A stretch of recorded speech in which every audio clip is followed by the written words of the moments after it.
Power 98.3, where hip hop lives. How's it going? D out at the Tempe Improv right now. We have Schoolboy Q in the house. How's it going? How you doing? I'm alright, chilly chill. Nice. He's about to go on stage right now for our very own private session that, yeah, you have to win to get in here, so make sure you tune in for more chances to do that. But, okay, so here's the rundown. We're going to kind of get people a little glimpse of Schoolboy Q, and I was looking at the always reliable Wikipedia page, and it said that, you know, when you were a teenager, you started to write, but you never really took it seriously until you were, like, in your 20s. Yeah. What made that change in your life? Like, was there something that happened, a moment, an event, or something that happened in your life that you're like, okay, no, this is what I want to do for the rest of my life? Honestly, I don't know. I just tried it, honestly. Just tried it. And then I ended up loving it.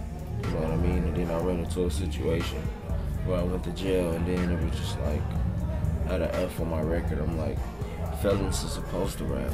You know what I'm saying? So do you think that's what it was? I mean, having to go to jail and then getting out and you're like, you know what, no. That probably really wasn't. I probably would have ended up doing it anyway. I still believe, but that helped me. Right. You know what I mean? But I wouldn't say that that's really the main reason. I honestly feel I would have did this no matter what. It was just something telling me to do. Nice. So you just had it inside of you, and you're just like, no, this is it for me. I want to do this, and I'm just gonna focus on this. Yeah. Did you have to go through like a 9-to-5 job at one point? Yeah, I was working at the railroad or whatever, Santa Fe, Parsec or whatever. And I was working a graveyard from midnight to 8 in the morning. I bet you don't miss like anything about that, right? I mean, honestly, man, if I could make, it was good money when I was doing it. Honestly, I actually had a good job. But if I could make a little bit more, ain't nothing wrong with being regular, man, and like going to work and coming home. It's way less work, way less responsibility. Like, I have more responsibility now than I ever did when I was working. Like, if you had to say there's one thing you miss from your, quote, regular life, what would it be? Working, being able to go home.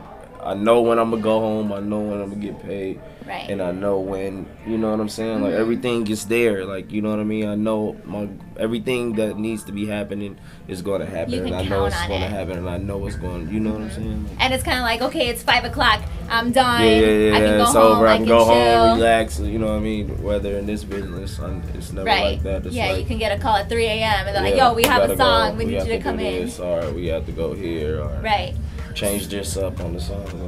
You know what I mean? So I read that Oxymoron, your first real big record label album, is due in 2014, but like early, right? Yeah, early. January? Is that right? We about to put the date out next week. I don't know when this is going to air, but honestly, like within a few days. We'll put the date out, so that's dope. I don't want to actually spoil it right now, you know what I mean? Since we already about to do it, but yeah, in a couple of days we're putting it out. So well, we get a lot of calls. I'm on the morning show, and we get a lot of calls for Collard Greens. And when it first came out, we first started playing it, people would call and be like, yo, what is that song? You know, that is such a catchy beat. What is it? What is it? It just sounds so different. What was the inspiration behind that? Honestly, I was at the house and the CEO of the label called me and was like, yo, we need a single or whatever. We need another single, because I already had a single in the stash or whatever. Like, I wasn't even like intended to make any singles for this album, really. I just wanted like one single, you know what I mean, and the rest of the album me. But he called, was like, we need a single, and I went to the studio and THC came through.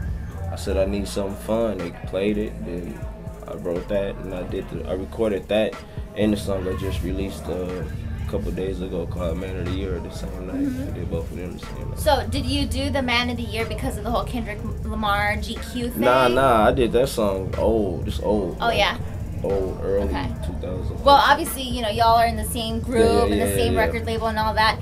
And I know that when he was awarded the GQ Man of the Year, he actually didn't even go to the party because, like, he and management were really kind of offended at the way that the interview was portrayed.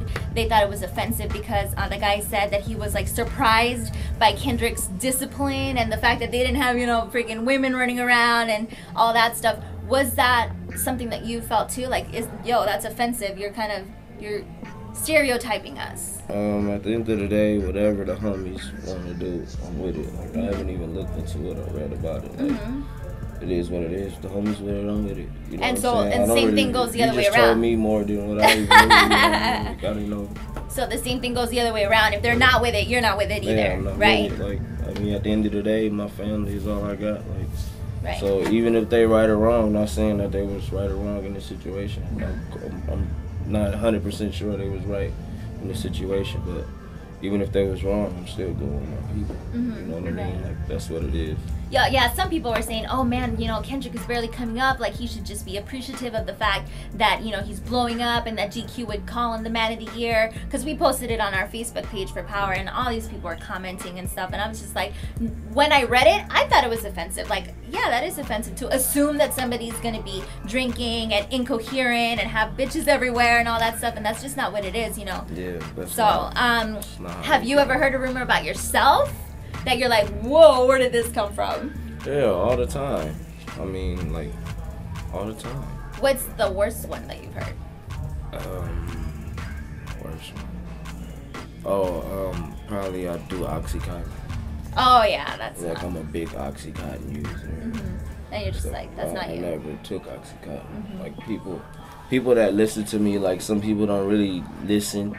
Some people, like, it's honestly fans that really don't really dig in and listen to what you're really saying. And they just hear me saying my album is Oxymoron, and they know I used to be in Seattle with Oxycontin, but I sold Oxycontin. A lot of people think I sold, like I used it. But you didn't. You didn't touch it. I never tried it. Never in life. Like I dealt it. Like, you don't do that. You know what I'm saying? Right, you don't get off your own that's supply. messy. Like, that's I not never, what you want to get never into. tried it. Never in life. And okay, so for our listeners, can you give them like a little glimpse of what a day in your life is like? Because I know it's hectic, God, it's so but what's boring. it like? It's so boring. How is it boring? Like, I mean, if I ain't doing nothing, like on a Schoolboy Q, like off day or like a work day. Let's say an off day. All right, an off day, which I hardly ever get. Like, I would just like be in the house playing the game now. Like recently, like within the last 6 months, I would say, like I've been on like Call of Duty and like stuff like that. Oh no, guys and their video games. Yeah, so many I guys just play it all like literally, like I would play it like for 12 hours.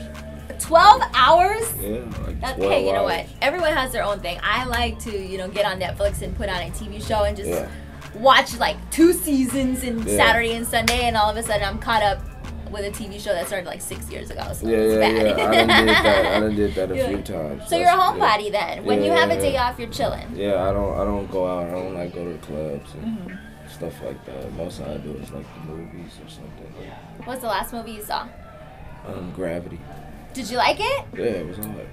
It was crazy. I really think that George Clooney should have been alive. Yeah, I think he should have had more parts in it, but it was just crazy anxiety though. Like I said it at the IMAX theater too, so it's just like this big ass screen, and with the 3D, that shit looked crazy. Like I was actually crazy. Yeah, that's up for like I think. Yeah, it's I had be to up for smoke. I wanted to leave a little bit. Like much as I liked it, I wanted to leave so bad just so I could smoke. Like yo, this is crazy.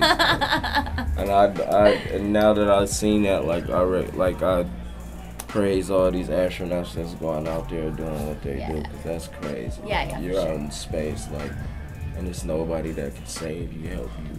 It's crazy. Something go wrong, it's just over. I have to say that when I saw that movie, though, it's like everything happened to her. Like towards the end of the movie, I looked over at my friend. I'm like, "What's gonna happen now? She can get eaten that's by a definitely shark?" fake. She wasn't about to. None of that would have happened for an astronaut. This is not about to happen. It would have been over. Like maybe one catastrophe, but not like the 22 that happened to the chick. Nah. That was bad. That was really but it's a good movie. Like that's what it's for. It's a movie, you know, entertainment. For sure. Like definitely a good movie, but it would have Awesome. Well, thank you so much for chatting with me. Do you want to let everybody know where they can get in touch with you? Facebook, Twitter, Instagram? iTunes. That's it now. That's all I'm promoting. You can visit me on iTunes. I got a bunch of records over there. I got Collard Greens. I got Man of the Year. I got Yeah on there. If you want to get all my old albums, Setbacks, Habits and Contradictions, Oxymoron will be up there too, and in stores. That's all I'm promoting now, man. Don't go to my Twitter no more. Just go to iTunes. You know what I'm saying? You're like, I'm trying to get paid. Nah, I ain't trying to get paid. I'm trying to take this to the next level. Nice. To the next level. That's awesome. Dope. Well, thank you so much for hanging out.